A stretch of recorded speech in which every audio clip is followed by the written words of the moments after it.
واحدة ست بتقول: أنا وجوزي اتخانقنا أكتر من 100 خناقة، وكل مرة أروح ألم شنطة هدومي وهدد إني هروح عند أمي، لكن آخر خناقة دي لقيته واخد الموضوع بجد ودخل يلبس ونزل يجيب العربية من الجراج علشان يوصلني عند أمي.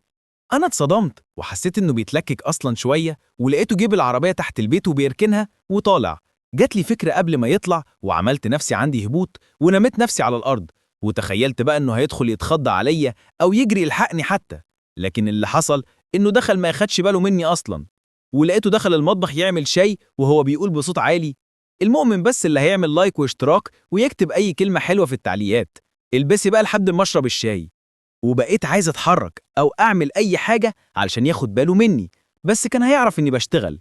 وفضلت على الحال ده يجي نص ساعة لحد ما شافني وأخدني على الدكتور، وأنا عاملة نفسي نايمة على رأي محيي الشرقاوي. والدكتور الله يبارك له قال إني عندي صدمة عصبية ونفسية ومحتاجة أتفسح وأخرج.